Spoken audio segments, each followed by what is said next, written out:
jam geno wali fini wete men ñande Aaɓnde 24 Colte 2025 ina hawri e 25 yawo 1460 fergo. Goonga won goonga mo jiimi deƴƴotaako ete somi haalani mi weltotaako hetto haa mi joofna lundotaako so a faami pammitoɗa a heñotaako so a faami ngara pirta ba cokka ba waalotaako so a faamani a rewani ganda a ɓamtotaako goonga ko nangtade e ko tiiɗi ɓoccittaako mo nangte laaci mbati ma teɓɓito heɓɓittaako miɗo sikki aynaaɓe hannde paami e ngaynaaka hanki nangtotaako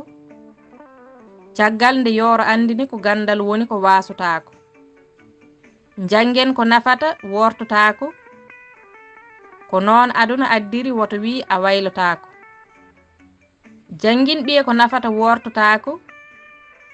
ko noon aduna addiri woto wi o waylotaako o janga sariya e qur'an o naftortaako o fiile alpha e laafa mum tiiɗ kaka seekotaako te so o namnama gande o jaabotaako taw ko tafsir tabiɗo baasi mo Allah weltotaako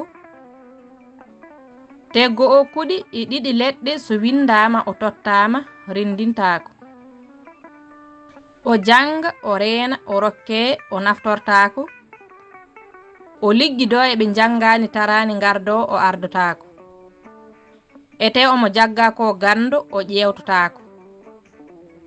meccal makko ko rondade ko teddi o rototaako mate gonɗinde Allah ko weleede leptede e basal ƴewtotaako Puɗol Sey Kumar Bama ɓogge yo yurmede geno won e makko kanko e dendangal mayɓe e dande Maymun Oumar Diallo mo heelange Duɗal Pulaar Murtuɗo Joob yo jam ñallu ñallen e nder heen